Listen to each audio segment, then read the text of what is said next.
श्री कृष्ण कहते हैं कि जब जब धर्म की हानि और अधर्म की वृद्धि होती है तब तब मैं अपने स्वरूप की रचना करता हूँ। साधुओं की रक्षा के लिए, दुष्कर्मियों का विनाश करने के लिए, धर्म की स्थापना के लिए मैं युग युग में मानव के रूप में अवतार लेता हूँ, जो न कभी हर्षित होता है, न द्वेष करता है, न शोक करता है, न कामना करता है, तथा जो शुभ और अशुभ संपूर्ण कर्मों का त्यागी है, वह भक्तियुक्त पुरुष मुझको प्रिय है। निःसंदेह कोई भी मनुष्य किसी भी काल में क्षण मात्र भी बिना कर्म किए नहीं रहता, क्योंकि सारा मनुष्य समुदाय प्रकृति जनित गुणों द्वारा परवश हुआ कर्म करने के लिए बाध्य किया जाता है। श्रेष्ठ पुरुष जो जो आचरण करता है, अन्य पुरुष भी वैसा वैसा ही आचरण करते हैं। वह जो कुछ प्रमाण कर देता है, समस्त मनुष्य समुदाय उसी के अनुसार बरतने लग जाता है। यहाँ क्रिया में एक वचन है, परंतु लोक शब्द समुदाय वाचक होने से भाषा में बहुवचन की क्रिया लिखी गई है। हे महात्मन, ब्रह्मा के भी आदिकर्ता और सबसे बड़े आपके लिए वे कैसे नमस्कार न करें, क्योंकि हे अनंत, हे देवेश, हे जगन निवास, जो सत असत और उनसे परे अक्षर अर्थात सच्चिदानंद घन ब्रह्मा है, वह आप ही हैं। जो मूढ़ बुद्धि मनुष्य समस्त इंद्रियों को हठपूर्वक ऊपर से रोककर मन से उन इंद्रियों के विषयों का चिंतन करता रहता है, वह मिथ्याचारी अर्थात दंभी कहा जाता है। जो मुझको अजन्मा अर्थात वास्तव में जन्मरहित अनादि अनादि उसको कहते हैं, जो आदि रहित हो एवं सबका कारण हो और लोगों का महान ईश्वर तत्व से जानता है, वह मनुष्यों में ज्ञानवान पुरुष संपूर्ण पापों से मुक्त हो जाता है। मनुष्य न तो कर्मों का आरंभ किए बिना निष्कर्मता, जिस अवस्था को प्राप्त हुए पुरुष के कर्म अकर्म हो जाते हैं, अर्थात फल उत्पन्न नहीं कर सकते, उस अवस्था का नाम निष्कर्मता है, को यानी योग निष्ठा को प्राप्त होता है, और न कर्मों के केवल त्याग मात्र से सिद्धि यानी सांख्य निष्ठा को ही प्राप्त होता है। जो पुरुष मेरी इस परमेश्वर्य रूप विभूति को और योग शक्ति को तत्व से जानता है, जो कुछ दृश्य मात्र संसार है वह सब भगवान की माया है और एक वासुदेव भगवान ही सर्वत्र परिपूर्ण है, यह जानना ही तत्व से जानना है, वह निश्चल भक्ति योग से युक्त हो जाता है, इसमें कुछ भी संशय नहीं है। संपूर्ण प्राणी अन्न से उत्पन्न होते हैं, अन्न की उत्पत्ति वृष्टि से होती है, वृष्टि यज्ञ से होती है और यज्ञ विहित कर्मों से उत्पन्न होने वाला है। कर्म समुदाय को तू वेद से उत्पन्न और वेद को अविनाशी परमात्मा से उत्पन्न हुआ जान। इससे सिद्ध होता है कि सर्वव्यापी परम अक्षर परमात्मा सदा ही यज्ञ में प्रतिष्ठित है। निश्चय करने की शक्ति, यथार्थ ज्ञान, असम्मूढ़ता, क्षमा, सत्य, इंद्रियों का वश में करना, मन का निग्रह तथा सुख दुख, उत्पत्ति प्रलय और भय भय तथा अहिंसा, समता, संतोष, तप, स्वधर्म के आचरण से इंद्रियादि को तपाकर शुद्ध करने का नाम तप है। दान, कीर्ति और अपकीर्ति, ऐसे ये प्राणियों के नाना प्रकार के भाव मुझसे ही होते हैं। ज्ञानी महापुरुष विद्या विनय युक्त ब्राह्मण में और चांडाल में तथा गाय, हाथी एवं कुत्ते में भी समरूप परमात्मा को देखने वाले होते हैं। परम अक्षर ब्रह्मा है, अपना स्वरूप अर्थात जीवात्मा अध्यात्म नाम से कहा जाता है, तथा भूतों के भाव को उत्पन्न करने वाला जो त्याग है वह कर्म नाम से कहा गया है। जिस काल में न तो इंद्रियों के भोगों में और न कर्मों में ही आसक्त होता है, उस काल में सर्वसंकल्पों का त्यागी पुरुष योगारूढ़ कहा जाता है। जो दुख रूप संसार के संयोग से रहित है तथा जिसका नाम योग है, उसको जानना चाहिए। वह योग न उकताए हुए अर्थात धैर्य और उत्साह युक्त चित्त से निश्चय पूर्वक करना कर्तव्य है, परंतु जो मनुष्य आत्मा में ही रमण करने वाला और आत्मा में ही तृप्त तथा आत्मा में ही संतुष्ट हो, उसके लिए कोई कर्तव्य नहीं है। प्रकृति के गुणों से अत्यंत मोहित हुए मनुष्य गुणों में और कर्मों में आसक्त रहते हैं। उन पूर्णतया न समझने वाले मंदबुद्धि अज्ञानियों को पूर्णतया जानने वाला ज्ञानी विचलित न करे। जो पुरुष अंतकाल में भी मुझको ही स्मरण करता हुआ शरीर को त्याग कर जाता है, वह मेरे साक्षात स्वरूप को प्राप्त होता है, इसमें कुछ भी संशय नहीं है। अनेक आश्चर्यों से युक्त यह विश्व अस्तित्वहीन है, ऐसा निश्चित रूप से जानने वाला इच्छा रहित और शुद्ध अस्तित्व हो जाता है। वह अपार शांति को प्राप्त करता है। न मैं यह शरीर हूं और न यह शरीर मेरा है, मैं ज्ञान स्वरूप हूं, ऐसा निश्चित रूप से जानने वाला जीवन मुक्ति को प्राप्त करता है। वह किए हुए भूतकाल और न किए हुए भविष्य के कर्मों का स्मरण नहीं करता है। चिंता से ही दुख उत्पन्न होते हैं, किसी अन्य कारण से नहीं, ऐसा निश्चित रूप से जानने वाला चिंता से रहित होकर सुखी, शांत और सभी इच्छाओं से मुक्त हो जाता है। संपत्ति, सुख और विपत्ति, दुख का समय प्रारब्धवश पूर्वकृत कर्मों के अनुसार है, ऐसा निश्चित रूप से जानने वाला संतोष और निरंतर संयमित इंद्रियों से युक्त हो जाता है। वह न इच्छा करता है और न शोक। जिस समय इस देह में तथा अंतःकरण और इंद्रियों में चेतनता और विवेक शक्ति उत्पन्न होती है, उस समय ऐसा जानना चाहिए कि सत्वगुण बढ़ा है। जब यह मनुष्य सत्वगुण की वृद्धि में मृत्यु को प्राप्त होता है, तब तो उत्तम कर्म करने वालों के निर्मल दिव्य स्वर्गादि लोकों को प्राप्त होता है।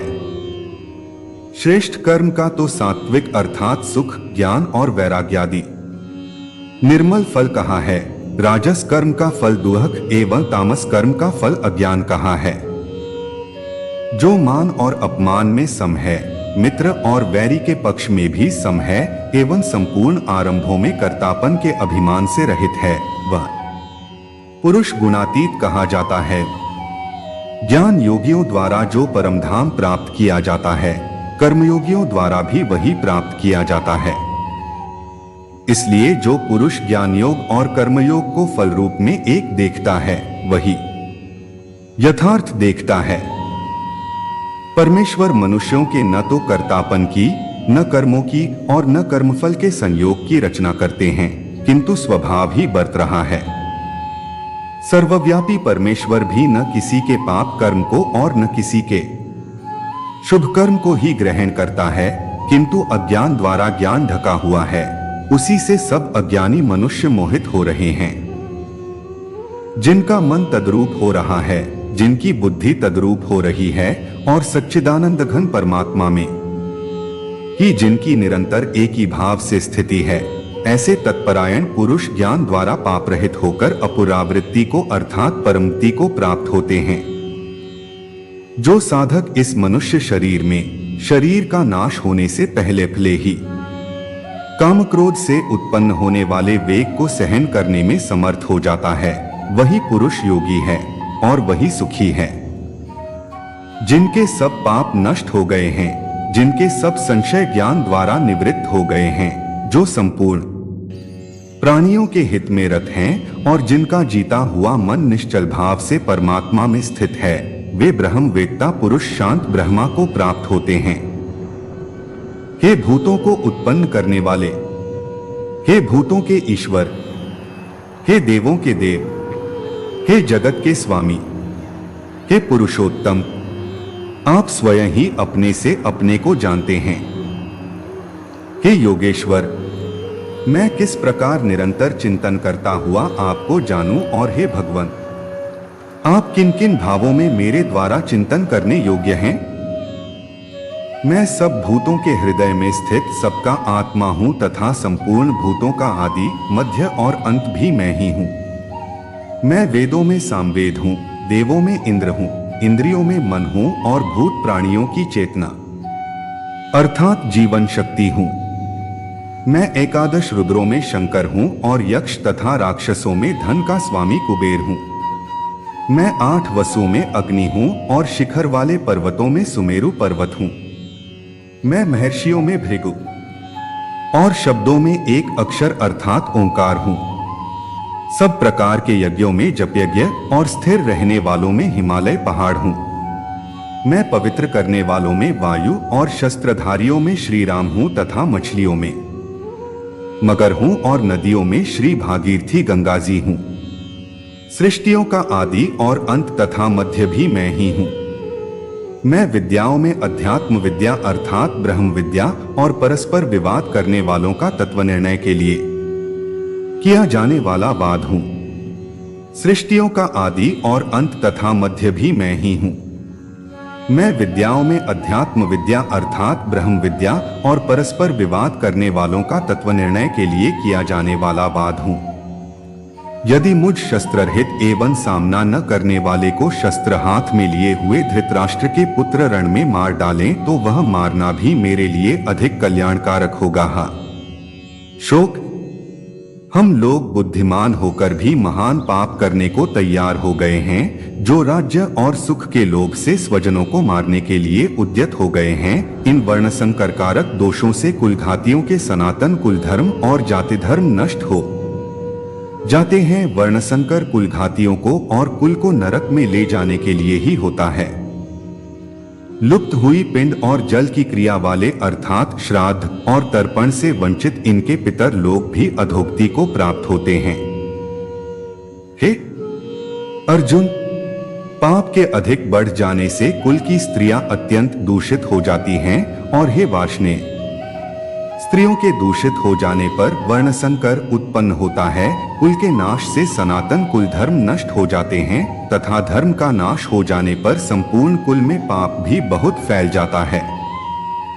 यद्यपि लोग से भ्रष्ट चित्त हुए ये लोग कुल के नाश से उत्पन्न दोष को और मित्रों से विरोध करने में पाप को नहीं देखते, तो भी हे जनार्दन, कुल के नाश से उत्पन्न दोष को जानने वाले हम लोगों को इस पाप से हटने के लिए क्यों नहीं विचार करना चाहिए। अतएव हे माधव, अपने ही बांधव धृतराष्ट्र के पुत्रों को मारने के लिए हम योग्य नहीं हैं, क्योंकि अपने ही कुटुंब को मारकर हम कैसे सुखी होंगे। हे जनार्दन, धृतराष्ट्र के पुत्रों को मारकर हमें क्या प्रसन्नता होगी। इन आत्ताइयों को मारकर तो हमें पाप ही लगेगा। हे मधुसूदन, मुझे मारने पर भी अथवा तीनों लोकों के राज्य के लिए भी मैं इन सबको मारना नहीं चाहता, फिर पृथ्वी के लिए तो कहना ही क्या है, सुखों को ही। हे गोविंद, हमें ऐसे राज्य से क्या प्रयोजन है अथवा ऐसे भोगों से और जीवन से भी क्या लाभ है। हमें जिनके लिए राज्य भोग और सुखादि अभीष्ट हैं, वे ही ये सब धन और जीवन की आशा को त्याग कर युद्ध में खड़े हैं। हे केशव, मैं लक्षणों को भी विपरीत ही देख रहा हूं तथा युद्ध में स्वजन समुदाय को मारकर कल्याण भी नहीं देखता। है कृष्ण, युद्ध क्षेत्र में डटे हुए युद्ध के अभिलाषी इस स्वजन समुदाय को देखकर मेरे अंग शिथिल हुए जा रहे हैं और मुख सूखा जा रहा है तथा मेरे शरीर में कंप एवं रोमांच हो रहा है। एक एक क्षण गवाए बिना विद्या पानी चाहिए और एक एक कण बचा करके धन इकट्ठा करना चाहिए। क्षण गवाने वाले को विद्या कहा और कण को क्षुद्र समझने वाले को धन कहा। मनुष्य के शरीर में रहने वाला आलस्य ही उनका सबसे बड़ा शत्रु होता है। परिश्रम जैसा दूसरा कोई अन्य मित्र नहीं होता, क्योंकि परिश्रम करने वाला कभी दुखी नहीं होता है। किसी को नहीं पता कि कल क्या होगा, इसलिए जो भी कार्य करना है आज ही कर ले, यही बुद्धिमान इंसान की निशानी है। हे अर्जुन, सभी धर्मों को त्याग कर अर्थात हर आश्रय को त्याग कर केवल मेरी शरण में आओ। मैं श्री कृष्ण तुम्हें सभी पापों से मुक्ति दिला दूंगा, इसलिए शोक मत करो। दोस्तों, इस वीडियो में बस इतना ही। मिलते हैं अगली वीडियो में। जय श्री कृष्णा।